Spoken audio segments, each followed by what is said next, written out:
Hello friends, चलिए यहाँ पे नेक्स्ट डे का पेपर सॉल्व करते हैं। 11 तारीख का पेपर है जो ग्रेड 1 में पूछे गए थे 15 क्वेश्चन, ठीक है, पेडागोजी के। तो इसको आगे बढ़ाते हैं।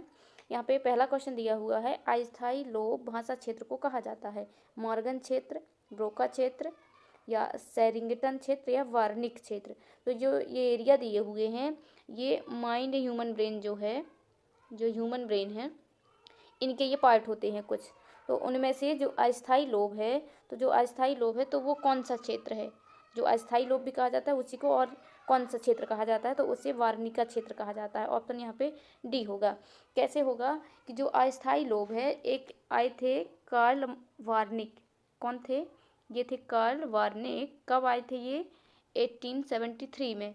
तो इन्होंने जो मस्तिष्क के पीछे के भाग में होता है ये अस्थायी लोब, मस्तिष्क का जो पीछे वाला पश्च भाग होता है, तो पश्च भाग में ये अस्थायी लोब होता है। तो इनके नुकसान होने वाले व्यक्तियों को, जिन जिन व्यक्तियों में ये अस्थायी लोब नुकसान होता है या हेमरेज होता है, तो इनके नुकसान होने वाले व्यक्तियों का अवलोकन किया। इसलिए इन्होंने अवलोकन किया, वार्निका ने, इसलिए इस अस्थायी लोब को वार्निका क्षेत्र भी कहा जाता है। इनकी ऑप्शन यहाँ पे डी राइट हो जाएगा। ठीक, और ये सभी भी उसी के पार्ट हैं, ह्यूमन ब्रेन के। ब्रोका क्षेत्र, मॉर्गन क्षेत्र, सेरिंगटन क्षेत्र। ठीक है, नेक्स्ट क्वेश्चन की बात करते हैं। क्वेश्चन नंबर 2 है यहाँ पे, पाठ योजना के मूल्यांकन दृष्टिकोण की आलोचना निम्न के आधार पर की जाती है। यानी कि क्रिटिसाइज क्या है पाठ योजना का, वो बताना है। पहला ऑप्शन दिया हुआ है, यह बिल्कुल संरचित नहीं है। दूसरा है, यह विभिन्न शिक्षण बिंदुओं को एकीकृत करता है। तीसरा है, विद्यार्थियों को पूरी तरह से अनुपस्थित छोड़ देता है। चौथा है, यह विद्यार्थियों के व्यक्तिगत मतभेदों को ध्यान में नहीं रखता। यानी कि आलोचना बताना है, क्रिटिसाइज बताना है। तो पाठ योजना क्या है कि यह संरक्षित नहीं है, बिंदुओं को एकीकृत करता है, ठीक है, और पूरी तरह से अनुपस्थित छोड़ देता है विद्यार्थियों को, विद्यार्थी को कोई वो नहीं है। और जो ये चौथा दिया हुआ है, यह विद्यार्थियों के व्यक्तिगत मतभेदों को ध्यान में नहीं रखता, मतलब इंडिविजुअल डिफरेंस के हिसाब से वो अपनी पाठ्य योजना या लेसन प्लान जो बनाता है वो इंडिविजुअल डिफरेंस को ध्यान में वो नहीं रखता। तो ये इसका क्या है? एक क्रिटिसाइज्ड है, आलोचना है। तो यहाँ पे ऑप्शन डी राइट हो जाएगा। क्वेश्चन नंबर 3 की बात करते हैं। क्वेश्चन नंबर 3 है, पाठ योजना, लेसन प्लान से ही पूछा गया है कि पाठ योजना के मूल्यांकन दृष्टिकोण में व्यवहार में परिवर्तन का मूल्यांकन किया जाता है। प्रत्येक इकाई के बाद जो उनका परिवर्तन है, उनके व्यवहार में जो परिवर्तन आ रहा है, स्टूडेंट के जो उनका व्यवहार चेंज हो रहा है, बिहेवियर चेंज हो रहा है, तो जो मूल्यांकन किया वो मूल्यांकन कब किया जाता है? प्रत्येक इकाई के बाद, शिक्षण समाप्त होने के बाद, नियमित रूप से शिक्षण के साथ, या निर्देश देने के पहले। तो इसमें क्या आंसर हो जाएगा? नियमित रूप से शिक्षण के साथ। इनकी ऑप्शन यहाँ पे सी राइट हो जाएगा कि हम टीचिंग भी करते जाएंगे और हम उनका रेगुलर मूल्यांकन भी करते जाएंगे। उनका व्यवहार जो बिहेव चेंज हो रहा है तो वो भी हम देखते जाएंगे, और अपना पाठ्य योजना के हिसाब से उसको टॉपिक भी टीचिंग भी करते जाएंगे। तो यहाँ पे ऑप्शन सी राइट हो जाएगा, यानी कि regularly along with teaching. Next question की बात करेंगे। क्वेश्चन नंबर 4 है, शिक्षा में शब्द पाठ्यक्रम, जो पाठ्यक्रम शब्द आया यानी कि कैरिकुलम, निम्न का संकेतक है। पाठ्येतर गतिविधियां, शिक्षण पद्धतियां तथा पढ़ाई जाने वाली सामग्री, मूल्यांकन प्रक्रिया, कक्षा में प्रयुक्त होने वाली पाठ्य सामग्री। यानी कि कैरिकुलम जो होता है, जो पाठ्यक्रम है, जो सिलेबस है, तो वो क्या है? वो पाठ्येतर गतिविधि ये भर तो नहीं है, मूल्यांकन प्रक्रिया बिल्कुल नहीं है, कक्षा में प्रयुक्त होने वाली सामग्री वो तो अलग है, टीचिंग लर्निंग मटेरियल हो जाता है। तो यहाँ पे क्या होगा? शिक्षण पद्धतियाँ तथा पढ़ाई जाने वाली सामग्री। ऑप्शन नंबर बी राइट होगा। क्वेश्चन नंबर 5 की बात करेंगे। क्वेश्चन नंबर 5 है, डिसलेक्सिया से पीड़ित शिक्षार्थियों में निम्न समस्या होती है। यानी डिसलेक्सिया जो अधिगम अक्षमता है, उसमें से अधिगम अक्षमता में से एक अधिगम अक्षमता है डिसलेक्सिया। तो वो क्या है? डिसलेक्सिया व्यक्तिगत विकार है, मानसिक विकार है, स्वभावजन्य विकार है, या पठन विकार है। तो ये जो विकार है ये कोई अधिगम अक्षमता वाला विकार नहीं है। जो पठन विकार है ये अधिगम अक्षमता है, यानी कि लर्निंग डिसेबिलिटीज। तो यहाँ पे आंसर क्या हो जाएगा? रीडिंग डिसऑर्डर या पठन विकार, डिसलेक्सिया। एक डिस्ग्राफिया पूछा जाता है तो वो लेखन विकार है, एक डिसकैलकुलिया पूछा जाता है तो वो गणितीय कैलकुलेशन संबंधी विकार है। क्वेश्चन नंबर 6 की बात करेंगे। ग्रंथि जिसका अनुबंधन चिर प्रतिष्ठित प्रानुकूलन या क्लासिकल कंडीशनिंग प्रयोगों द्वारा किया गया था। पैरोटिड ग्रंथि, अविटू ग्रंथि, पीयूष ग्रंथि या अधिवृक्क ग्रंथि। ये जो कंडीशनल वाला था, क्लासिकल कंडीशनिंग एक्सपेरिमेंट्स था, वो किसने दिया था? पावलाव ने दिया था। ठीक है, पावलाव ने किस पर प्रयोग किया था? कुत्ते पर प्रयोग किया था। तो कुत्ते पर कैसे प्रयोग किया था कि कुत्ते के सामने जब भोजन लाते हैं, यानी कि हम भोजन लाए तो उसके मुंह में लार आती थी।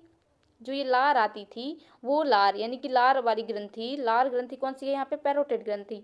तो जो लार आती थी वो किस ग्रंथि से आती थी? पैरोटिड ग्रंथि से आती थी। उस ग्रंथि का नाम है पैरोटिड ग्लैंड्स। तो यहाँ पे आंसर हो जाएगा option number A. Parotid glands एक लार ग्रंथि है। और आविटू ग्रंथि प्यूस ग्रंथि यानी थायराइड ग्रंथि और पिट्यूटरी ग्लैंड्स और एड्रिनल ग्रंथि ये अलग ही है, ठीक है। ये अंतःस्रावी या बाह्यस्रावी ग्रंथियां हैं और जो लार ग्रंथि है वो पैरोटिड ग्रंथि है। तो यहाँ पे ऑप्शन नंबर ए राइट हो जाएगा। क्वेश्चन नंबर 7 की बात करेंगे। क्वेश्चन नंबर 7 है, जब एक शिक्षक एक मंद दृष्टि शिक्षार्थी को कक्षा के अन्य शिक्षार्थियों के साथ समूह गतिविधियों में शामिल करता है तो वह, यानी कि मंद दृष्टि और अन्य शिक्षार्थी हैं, जो मंद गति से सीखते हैं वो भी शिक्षार्थी हैं और अन्य हैं जो प्रतिभाशाली हैं, कुछ होशियार हैं, कुछ मतलब सभी स्टूडेंट को वो क्या करते हैं शिक्षक साथ साथ में गतिविधि करवाते हैं। तो वो क्या कर रहा है, सभी शिक्षार्थियों को मंद दृष्टि शिक्षार्थी के प्रति सहानुभूति विकसित कर रहा है क्या, यह कक्षा के लिए अधिगम्य बाधाएं उत्पन्न करती हैं। तीसरा ऑप्शन है अन्य सभी शिक्षार्थियों को आलसी और सुस्त बनाती हैं। चौथा ऑप्शन है समावेशी शिक्षा की भावना के अनुसार कार्यरत है। तो जो ये ऑप्शन दिए हुए नेग्लेक्ट करना भी, ये सुस्त और आलसी बिल्कुल ऐसे ही दिया हुआ है, बाधाएं उत्पन्न करती हैं बिल्कुल नहीं होगा। सभी शिक्षार्थियों को मंद दृष्टि से सहानुभूति विकसित करना, यानी सहानुभूति विकसित बिल्कुल नहीं करना है। तो यहाँ पे क्या आंसर हो जाएगा ऑप्शन नंबर डी, यानी कि समावेशी शिक्षा इंक्लूसिव एजुकेशन की भावना के अकॉर्डिंग काम कर रहा है शिक्षक। ऑप्शन डी राइट हो जाएगा। क्वेश्चन नंबर 8 की बात करेंगे, जब किसी व्यवहार के लिए बाहरी प्रोत्साहन की उम्मीद उस व्यवहार के लिए आंतरिक प्रेरणा कम कर देती है तो उसे इस रूप में जाना जाता है। यानी कि जो बाह्य प्रोत्साहन की उम्मीद है वो ज़्यादा हो जाती है, आंतरिक प्रेरणा को वो कम कर देती है और वो ज़्यादा हो जाती है बाहरी प्रोत्साहन की। बाहरी प्रोत्साहन ज़्यादा हो जाता है, जो आंतरिक प्रेरणा है वो कम कर देती है। तो इसे किस रूप में जाना जाएगा, ये क्या है एक प्रकार का, तो यहाँ पे क्या बताना है, ये ओवर जस्टिफिकेशन इफेक्ट है, ओवर औचित्य प्रभाव है। ये एक प्रकार का क्या है, औचित्य अधिक, यानी कि ओवर औचित्य प्रभाव या ओवर जस्टिफिकेशन इफेक्ट। ऑप्शन यहाँ पे सी राइट हो जाएगा।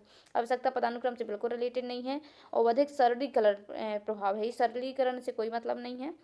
और यहाँ पे जैव चक्रीय आवर्तन ये भी अलग ही दिया हुआ है, यानी इफेक्ट बताना है तो ओवर जस्टिफिकेशन इफेक्ट है या प्रभाव है। यानी कि जो आंतरिक प्रेरणा है वो कम कर देती है, कैसे कि जैसे जब उसे बाहरी प्रोत्साहन दिया जाता है, यदि वो आंतरिक रूप से प्रेरित है तो ठीक है, लेकिन उसे बाहरी प्रोत्साहन कुछ दिया जाता है, कुछ चॉकलेट दी जाती है, कुछ नंबर के लिए कुछ मोटिवेशन दिया जाता है, तो जो आंतरिक प्रेरणा है वो उसकी कम हो जाती है। तो वो एक प्रकार का क्या है, किस रूप में उसे जाना जाएगा, तो उसे अधिक औचित्य प्रभाव या ओवर जस्टिफिकेशन इफेक्ट के रूप में जाना जाएगा।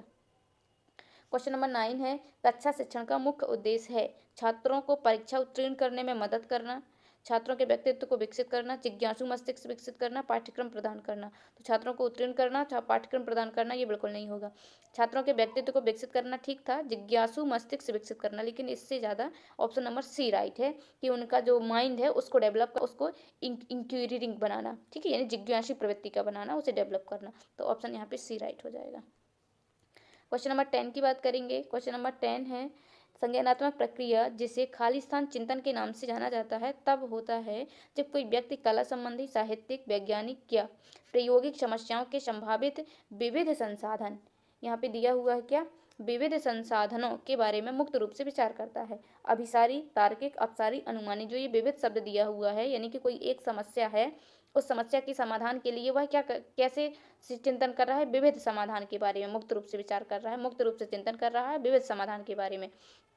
तो कई बार ऐसे क्वेश्चन आए हैं, विविध सोच, यदि विविध सोच लिखा हुआ है, भिन्न सोच लिखा हुआ है, तो वो क्या है, वो एक प्रकार का अपसारी चिंतन है या डाइवर्जेंट थिंक है या आउट ऑफ द बॉक्स, ये सब क्या है, डाइवर्जेंट थिंकिंग है। ऑप्शन नंबर यहाँ पे सी राइट हो जाएगा। क्वेश्चन नंबर 11 की बात करेंगे।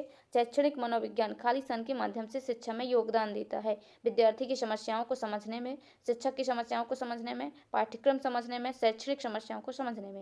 यानी शैक्षणिक मनोविज्ञान किसके माध्यम से शिक्षा में योगदान दे रहा है, यानी यहाँ पे आंसर हो जाएगा ऑप्शन नंबर डी, यानी कि शैक्षणिक मनोविज्ञान है तो क्या समझने में, शैक्षणिक समस्याओं को समझने में। ऑप्शन नंबर डी राइट हो जाएगा। क्वेश्चन नंबर 12 की बात करेंगे। एक शिक्षक को व्याख्यान यानी लेक्चर में निम्नलिखित में से किसे अपनाना चाहिए, जो वो व्याख्यान दे रहा है, लेक्चर मेथड है, तो लेक्चर मेथड में क्या होना चाहिए, विस्तारित स्वर, मध्यम स्वर, स्पष्ट और उच्च स्वर, स्पष्ट और निम्न स्वर। विस्तारित स्वर बिल्कुल नहीं, विस्तारित स्वर से कोई वो नहीं है। मध्यम स्वर यदि देता है तो जो पीछे के स्टूडेंट कुछ बैठे हुए हो सकता है उन्हें सुनाई नहीं दे। चौथे में दिया हुआ स्पष्ट और निम्न स्वर में तो और नहीं सुनाई देगा, तो यहाँ पे ठीक कौन सा ऑप्शन है, यानी स्पष्ट हो उसका लेक्चर और उच्च स्वर में होगी ताकि सभी क्लास के स्टूडेंट उसे ठीक से समझ सकें और सुन सकें। ऑप्शन नंबर यहाँ पे सी राइट हो जाएगा। क्वेश्चन नंबर 13 है, अधिगम अक्षमताओं वाले बच्चों की प्रगति की निगरानी के लिए निम्न में से कौन सी विधि सर्वाधिक उपयुक्त है। अधिगम अक्षमताओं वाले बच्चों के लिए केस अध्ययन विधि, व्यवहार रेटिंग स्केल, संरक्षित व्यवहारिक अवलोकन या प्रायोगिक विधि। यानी अधिगम अक्षमताओं वाले बच्चों की प्रगति की निगरानी करना है तो केस अध्ययन तो नहीं करेंगे, एक एक को अलग से कैसे करेंगे, कक्षा बड़ी है। व्यवहार रेटिंग स्केल, इसमें मूल्यांकन होता है। हमें प्रगति की निगरानी करना है तो उसका अवलोकन करेंगे, अवलोकन यानी कि structured behaviour observation. Option number यहाँ पे सी राइट हो जाएगा कि हम क्या करेंगे, उनका ऑब्जर्वेशन करेंगे वो किस तरह से सीख रहे हैं।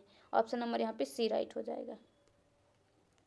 क्वेश्चन नंबर 14 है, एक मेहनती छात्र बार बार कक्षा के परीक्षणों में असफल रहा। इस मामले में एक शिक्षक को क्या करना चाहिए। उसे रियायती अंक देना चाहिए, बिल्कुल नहीं। उसे दंड देना चाहिए, बिल्कुल नहीं। उसके प्रदर्शन में कमी के कारण का पता लगाना चाहिए। यानी कि क्या करना है हमें, बच्चे को कोई प्रॉब्लम है, दिक्कत आ रही है, तो हमें क्या करना है, नैदानिक मूल्यांकन करना है, निदान करना है। तो उसके प्रदर्शन की कमी, यानी कि वो जब प्रदर्शन में असफल हो रहा है तो वो क्यों असफल हो रहा है, असफल होने का कारण क्या है, तो हमें क्या करना है, असफल होने के कारण का पता लगाना है। तो ये एक प्रकार का नैदानिक मूल्यांकन भी होता है। तो ऑप्शन नंबर यहाँ पे सी राइट हो जाएगा। और नैदानिक मूल्यांकन के बाद हम क्या करेंगे, उसका उपचार करेंगे। ठीक है, तो यहाँ पे ऑप्शन सी राइट हो जाएगा। क्वेश्चन नंबर 15 की बात करेंगे कि किसी व्यक्ति का व्यक्तित्व विकार निम्न पर आधारित होने की सबसे अधिक संभावना है। जो व्यक्ति का व्यक्तित्व विकार है वो किस पर सबसे ज़्यादा अधिक संभावित है। भावनात्मक आघात या भावनात्मक आनंद, साधारण भावनाएं या शारीरिक स्थिति। तो साधारण भावनाएं और शारीरिक स्थिति ये तो नहीं होगा, यानी कि यहाँ पे क्या है, emotional shocks. Option A right हो जाएगा यहाँ पे, यानी कि भावात्मक आघात। तो ये 15 क्वेश्चन पूरे हुए। 11 तारीख का फर्स्ट शिफ्ट का पेपर था। ग्रेड 1 के सारे पेपर मैंने करवा दिया है। अब 11 तारीख का सेकंड शिफ्ट का और एक बचा है लास्ट, तो उसको भी जल्दी से अपन करवा देंगे। तो ये अच्छे लगे हों, क्वेश्चन पेपर अच्छा लगा हो तो लाइक करिएगा और शेयर करिएगा। Thank you for watching. मिलते हैं नेक्स्ट वीडियो में।